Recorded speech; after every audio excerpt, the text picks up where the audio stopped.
Yeah, so thank you for coming early to attend the presentation. My name is Ali Selim. I am a PhD student at University of Illinois at Chicago, and I'm working with Dr. Ahmed Abu Kifa, the director of SWIM Research Lab. And today I'm going to talk about our presentation about optimization of water quality sensor placement in zero networks. So let's start by talking about sensor placement definition, our motivation and challenges.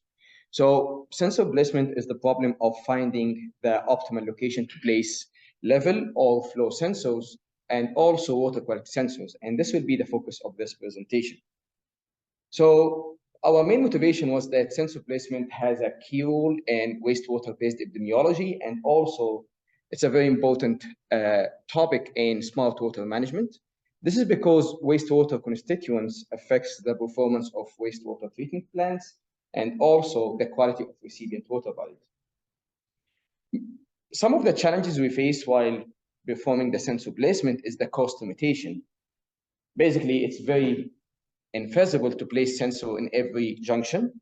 Just think if you have like a large network like this, it would be impossible to do that. And also the large search domain. If you have like 5 sensors, you will end up with like thousands and thousands of alternatives, and you will have to choose between them. There have been many studies in water distribution systems about sensor placement, and these studies were interested in designing the warning systems mainly to minimize the impact of contamination events. On the other hand, fewer studies were interested in sensor placement in wastewater systems. And that was mainly to monitor wastewater constituents and also to pinpoint COVID-19 hotspots. Our objectives were the first one is to find the optimal location to place sensors to maximize the source identification performance and also to investigate the trade-off between observability and reliability. To make this clearer, let's see this first panel here. This is a simple network. We have a sensor in the middle of the network, and in a certain event, we had injection at these 2 points. And since the sensor location is close to the injection, we can say that it will be detected very accurately. Unfortunately, if another event happened, as we can see in panel 2, we are going to lose the detection of this injection because it happens downstream of the sensor. So one might think, okay, let's use this point and place the sensor on the downstream part of the network. This might work in this situation. Unfortunately, if the injections happen very far away from the sensor, the detection accuracy and reliability will be low. So the main question is, where should we place the sensor? Not only one sensor actually, but as many sensors as we want to achieve the maximum performance. So what we are using here is a machine learning based source identification model. And we use PySwim, which is a Python interface of SWIM, to make hydraulic and water quality simulations to train a machine learning model. And this machine learning model is a multiple layer perceptron neural network, which we then connect to genetic algorithm. The genetic algorithm tries several injection events. The machine learning simulates these events and send back the results to the genetic algorithm. And in return, the genetic algorithm tries to minimize the normalized root mean square error between the observed and the simulated results. And by doing this, we are not going to use SWIM or PySwim anymore because we have this target model, which will save us a huge amount of time. So this is what we call the source identification model. And this model was recently published in Journal of Water Resources Planning and Management. So feel free to go and see this paper in case if you are interested. And the input of this model is the sensor observation, and the output is the source characteristics, basically the location of the injection and the pattern of that injection. So how can we utilize this source identification model in sensor placement optimization? So for this simple network, if we say that there will be a sensor in the most downstream junction, and this sensor gave us a signal of some concentration of a specific constituent. And let's hope for the best. If we use the source identification model, it will give us the correct injection. For a different observation, it might also give us the correct injection. But we are sure that for a specific event, this model might not be able to correctly identify the location. So what we are trying to do in this study is to use the source identification model to increase the probability or the likelihood of an injection to be correctly identified. To do that, we also combine the source identification model to an outer optimization, which in this case, we are also using genetic algorithm. But in this case, genetic algorithm tries to maximize the sensor performance. And to do that, we consider two performance metrics, the observability and reliability.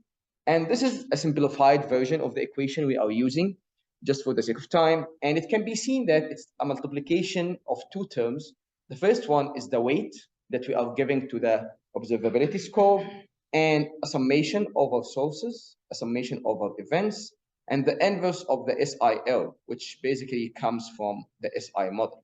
And this error consists of two components, the distance and the concentration error between the observed and the simulated. Just for example, if the correct source is in this location, but we observed, but we say that the correct location is this is the distance between the correct and the identified, and we can basically calculate the observability score.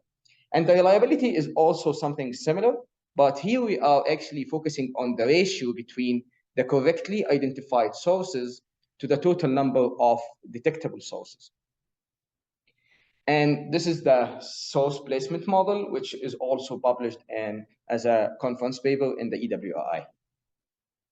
So we applied our model on a case study, which is a real case study in the US, but we can't give the exact location. It consists of 59 sub-zero shed with 84 conduit and 80 junctions. And we have tested three different scenarios to see the performance of our model under different conditions. In the first and the second scenario, we are considering only one sensor. We aim to place one sensor on the network, but we use different weights so that you can understand the effect of the weights on the optimal solution. Whereas in the third testing scenario, we are placing two sensors with equal weights for the reliability and the observability score. And in each scenario, we are considering the existence of two injection sources. So what we are looking here is the results of the first testing scenario. Even though it might look complex, but it's not. What we are looking at here is the score for every metric, performance metric, the observability and reliability. The solid line represents the observability and the dotted line represents the reliability, whereas the number at each junction represents the rank of these junctions with respect of the score. And the x-axis represents the junctions in the network, and it was sorted based on the total score from the highest to the lowest. And what we see here at the bottom is a key map for the network so that we can map out these junctions. And the main observation we can see from the results is that there is a clear trade-off between the observability and reliability. When we have a high reliability junction, most likely it will be a low observability. And taking a deeper look on these in this trade-off, as you can see, the red junctions were ranked the first in terms of reliability, and these junctions were in the upstream part of the network. And the reason behind that is these sensors receive a clear signals from the junctions, whereas the junction number 17, for example, it was ranked the first in terms of observability. And this is because it observes the whole network, but it has a lower reliability score because it was actually ranked 20 among the whole junctions because it's far away from the other junctions, and the signal get disturbed when it reach this sensor. Because we are considering both observability and reliability, and we are using equal weights for each one of them, the optimal solution was to balance both performance metrics and to place the sensor in the middle of the network, which is not practically feasible because in this case, we are going to lose the whole information after the sensor.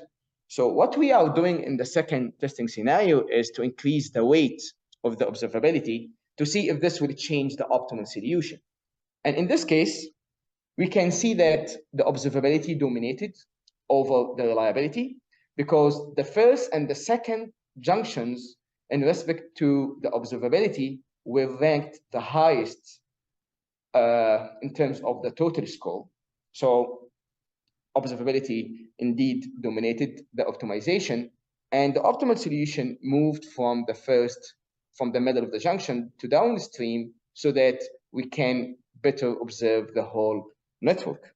So placing one sensor might be very intuitive, but in case if we have more than one sensor, in this case, we will have like more questions to ask.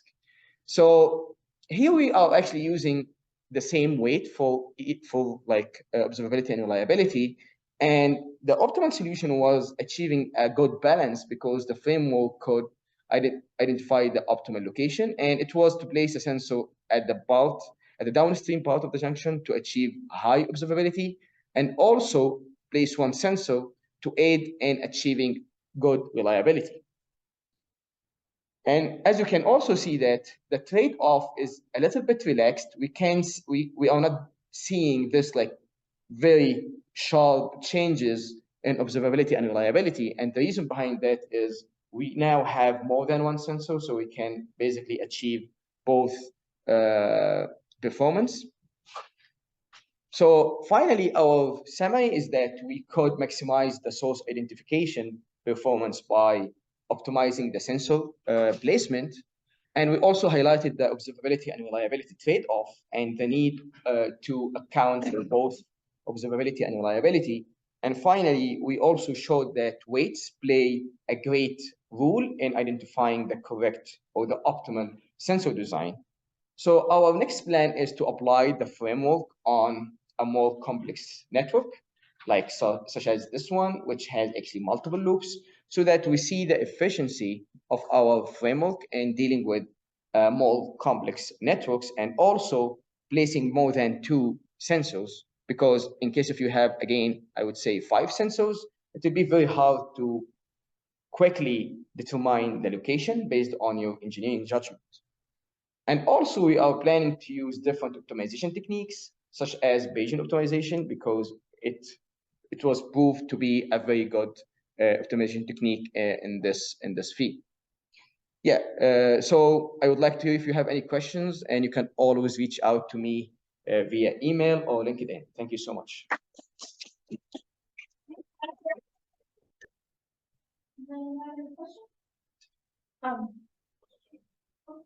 Do you have any comments on the current sewer networks, combined sewer, storm sewer? Any comments? Yeah, so it's a very good question. In this study, we actually didn't account for combined sewer networks. We didn't account for the wet flow. We are only considering the sewer flow. But I think applying it on a combined sewer will not actually change anything from the framework, but it will make the determination of the optimal location to place sensor a little bit harder. Because in this case, we might not actually be looking only like for the the wastewater contaminants, but we also might be looking for like stormwater contaminants. So it might be a little bit challenging. But yeah, to answer your question, our framework can be applied because nothing basically changed conceptually, but the process will be a little bit more complex. Yeah. Another round of applause for Alex. Thank you so much.